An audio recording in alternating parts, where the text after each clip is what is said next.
My name is Dan Patrick, Lieutenant Governor, Acting Governor. The governor's out of state today on a day which is usually for celebration. It's a very tough day in Texas. We had a disastrous flash flood that hit somewhere around 4 in the morning. The rain came down 12 inches or more per hour. Within 45 minutes, the Guadalupe River, and many people watching or listening know that they have, maybe in the past, when they were younger, or taking their kids or grandkids down, you've tubed down the Guadalupe. That river rose 26 feet in 45 minutes. It was a dry bed. It had been dry. There wasn't a lot to absorb it. It went down the rocks, and it was a destructive flood, taking property and, sadly, lives. I know that there are anxious parents watching, wanting information. We have the best rescue teams and response teams in the world in emergencies. Currently, we have 14 helicopters in the air. I've been receiving calls on my personal cell from people who know someone or have someone that was in one of these summer camps. We do not need anyone showing up with a drone. We do not need any more personal helicopters. I know it's been offered. We do not need more additional air assets. We have 14 choppers in the air. It gets dangerous even with that many flying. So I know some of you have said, oh, we can be there, we can help. We do not need any more helicopters or drones flying in the area. We have 14 choppers, as I said, 12 drones, 9 rescue teams, swimmers in the water, rescuing adults and children out of trees. We have 400 to 500 people on the ground from all of our various units, and Freeman Martin, our director of DPS, can talk about the various units who are there. For the parents who are waiting, particularly that had children in Camp Mystic. Camp Mystic is a camp that has over 750 kids. Right now, there are 20-some that aren't accounted for. That does not mean they've been lost. They could be in a tree. They could be out of communication. We're praying for all of those missing to be found alive. We're doing everything we can to get in there. We have the game wardens. You were the colonel of the game wardens, Pete, walking in by foot, driving, dropping in the water, whatever we can do to find everyone we can. That camp is divided into 2 banks. For those of you, parents who have children at Camp Mystic, this is a notice they sent out. They know all of the names of the parents, all the email addresses, all the phone calls, all the cell numbers so they can make the calls. Their following message: we have sustained catastrophic level of flooding. We have no power, water, or Wi-Fi. All Cypress Lake campers are accounted for. So if your child was in Cypress Lake, that camp is divided into certain areas. All Cypress Lake campers are accounted for. All campers on Senior Hill are accounted for. If your daughter is not accounted for, you have been notified from the camp. If you have not been personally contacted, then your daughter has been accounted for. I want to repeat that. And this is not from the state, not from the government. This is from the camp director on the ground. If you have not been personally contacted, then your daughter is accounted for. Instead of telling 700 or 800 parents your daughter is accounted for, they're calling those parents with the news that their daughter is not accounted for yet. They're working with the search and rescue with the state, obviously, and I know I've had parents. I have 8 grandchildren. I know if it was one of my children and I would be tempted to want to drive there from Houston as well. But we're asking people to stay away from the areas. There's flooding in many roads that are impassable, major roads, minor roads. And once we're able to get some of those roads clear, when the rain stops, then we have 10 buses ready to go in and pick up the kids, and we'll find a point and announce it at that time where you can be reunited with your child and hug them hard, because you know they're frightened. But again, out of the over 700, we have the number of about 23 not accounted for. Yesterday, Jay Hall, who is Region Director 6, personally contacted the judges and the mayors in that area and notified them all of potential flooding. This storm, we had an area bracketed from San Angelo to Waco, down to San Antonio, Kerrville, all the areas. Not exactly sure where it would land. Some forecasts started coming together late, showing where it might land. But yesterday morning, the message was sent. It is up to the local counties and mayors under the law to evacuate if they feel a need. But that information was passed along. Because we were unsure of where the storm might land, Nim Kid, who is on the ground there, I'm heading to Kerrville after this, and I will join out there at the emergency center. We started moving assets in various areas, not knowing where it would be, but in various areas on Friday, so that in the event, wherever the storm hit and wherever the flooding occurred, if it was flooding, that we would be on the ground as close as we could be, as fast as we could be. This is an area that has lots of camps, thousands of children throughout those camps, especially in the summertime on the 4th of July weekend. The main area that we have heard from so far is the Camp Mystic area. We have not had reports from other camps at this point of a loss, but that does not mean there has not been. We just have not had any report. There have been confirmed deaths. That number changes, and the one thing I've learned in this position over many disasters that Governor Abbott or I have had to cover, the first news is always not the correct news. And you always pray for it being better. But I'm not going to give exact numbers, but we don't have exact numbers, but somewhere between 6 and 10 bodies have been found, some in cars that were washed down upstream that came down into the area. Some are adults, some are children.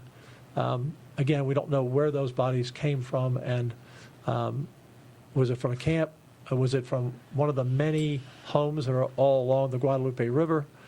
We just obviously don't know that at this time. I want to turn it over to our Director, Freeman Martin, to talk about our response from DPS and the other agencies. Governor, thank you. This is it's a tragic event. It's going to be a mass casualty event. We know that. We prepared. We moved resources into the area. This is a Texas response. This is not DPS. This is the Texas Military Department, the Texas Department of Public Management. We have Parks and Wildlife. We have every local agency in the area. We're working hand in hand with the Kerr County Sheriff, the San Antonio Police Department, really the San Antonio region. There were many, many cities and law enforcement agencies and first responders self-deployed. So we have plenty of resources on the ground. Lieutenant Governor mentioned over 500 boots on the ground. Texas DPS alone, we have over 100 troopers, agents, and rangers on the ground. We have 7 helicopters. We're supported by 5 TMD helicopters and 2 Parks and Wildlife helicopters. We have planned for shifts. We're going to work throughout the night. So when we started this at 4 o'clock in the morning, we've been working this all day. We've got a B shift and a C shift that are going to come in and relief, so there won't be a gap in the search and rescue operations. But the governor said it accurately, is there's too many unknowns, and there's information that sometimes it sounds conflicting. You have a report that there's 20 people missing from one camp, and then you have a report that everybody's accounted for. where there's 2 camps that are split with the same name. So we don't want to get in front of that. It's taken some time to get in there. With all the resources we have, as bad as the storm was this morning, our helicopters had a hard time getting in. And so a lot of people that were cut off, they were counted as missing. They don't have self-service or electricity, but they're on high ground and they're safe. So we have gotten to several of these where there's as many as 200 in one location. We're able to bring in food and water and supplies to them. It's just taking time to get them out of there. At the same time, there's other camps where we know their people are missing, and there's search and rescue operations going on. Parks and Wildlife using their boat teams, some of our tactical marine assets. They go as far as they can go, and then they go on foot the rest of the way. So it's not easy, but we're making progress and hope to have better numbers later this afternoon. As the Lieutenant Governor said, we'll be on the ground here shortly with our first responders there in Kerrville. I know there's reunification centers stood up, one in Ingram at the elementary school, at 125 West Brave Run in Ingram. There's another one at the Arcadia Live Center on Walter Street in Kerrville. And then there's media staging at the Hill Country Youth Event Center in Kerrville, where there'll be a media press event later on. A couple of things. Lieutenant Governor said we don't need any more first responders. We don't need anybody to self-deploy. We don't need any more drones or helicopters. We don't need people just showing up. This is a very coordinated response. Stay away from the area. If you can, stay home with your families. That's the right thing to do, to stay out of this area. There's working with TxDOT. We know there's over 85 locations that have been impacted by high water, and at least 25 roads shut down. Right now, the rain has let up, but we know there's another wave coming, and then there's going to be some more impact downstream later tonight and tomorrow that we're concerned about. So we'll continue to work with locals. We're also doing rescue operations and evacuation operations in Tom Green County and Kimball County. We're concerned about San Saba downriver, so there will be more notifications coming out. If you're asked to evacuate, please evacuate. If you are on a roadway and you see water, you have no idea how deep that water is or how swift it is. Stop, turn around. Do not try to cross water if you don't know, you can't tell how deep it is. But the best advice is stay home. And I know y'all want numbers. I wish we had numbers. Those numbers change frequently. Like I said, some people are reporting as missing, and they're not missing. They were evacuated. They're safe. They just didn't. No family member is concerned not knowing where they are. So, with that, Governor, I'll turn it back over to you. I do want to mention before I turn it over to Pete that I was in touch with the governor early this morning with Senator Ted Cruz. We've been in touch. I've tried to reach out to the sheriff, or not tried, reached out to the sheriff and the county judge in Kerr County, and understandably, they're busy, not answering their phone. They're getting a lot of calls from a lot of people, but that's why we're going down there. But we are in touch between our departments. We are in touch with them. We've had multiple calls from the White House today. I've talked to several people at the White House. The president has sent the message, whatever we need, we will have. We are sending in the Army Corps of Engineers. It's one of the requests we made to look at the dam at Canyon Lake to make sure that dam holds. I just had a meeting with them before I came out here. I said, is the dam safe? And they said, it is safe, sir. I said, safe tomorrow? It is safe, sir. I said, well, if anything changes on that, you call me on speed dial immediately. But right now, the Army Corps believes that dam will hold and is safe as we sit here today. We're also expecting more rain and potential flash flooding to the Waco area, San Antonio, Austin overnight. That would not be, that would be localized flooding where, as the director said, you don't want to be driving in deep water. We could have heavy rain in those areas. But even in the Kerrville area, even if it's not a heavy rain, just a few inches of rain is going to only make the situation worse. Let me turn it over to Senator Pete Flores, who represents that area, along with House Member Wes Verdell, who reached out to me earlier today. I know he's from Brady. I don't know if he's waterlocked or not, because some of those roads are cut off. But we appreciate him reaching out. Senator Flores.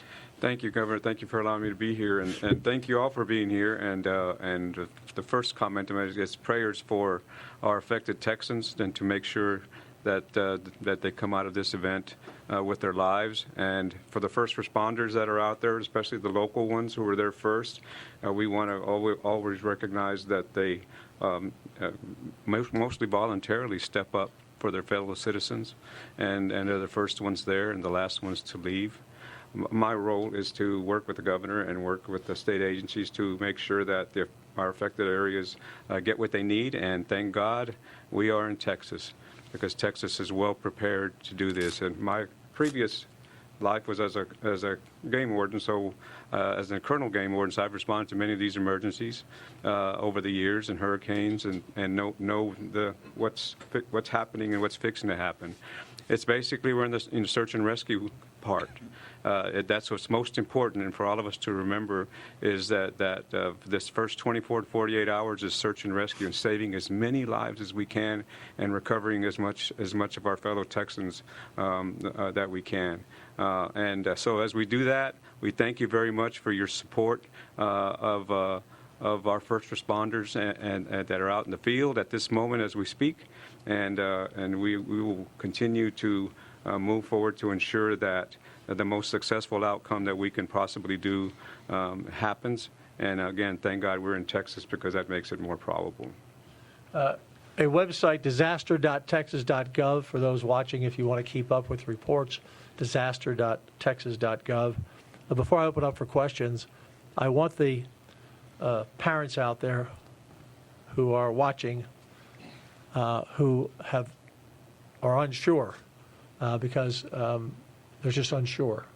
But the parents who got calls from Camp Mystic where they said your daughter is not accountable at this point, or not accounted for at this point, I want all of you to know we will do everything humanly possible 24/7, looking at every tree, turning over every rock, whatever it takes, if your child is one of those truly missing and not just out of touch, to find your daughter. We will do everything humanly possible to find your daughter or son. And we say daughter because Camp Mystic is a girls' camp, and that's where we've had a number unaccounted for. 20-some was the last count before I came out, and again, that could change while we were sitting here. Make no mistake, we will do everything possible. The 500 people that are in the field are looking for your daughter.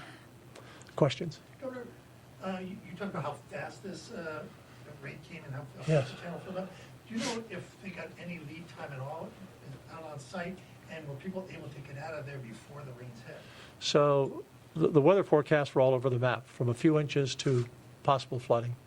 And I had my first contact, I believe the governor left the state Tuesday or Wednesday. I'm not exactly sure, but I had a contact on Wednesday of potential heavy rain, potential weather, somewhere in a very large area of Texas.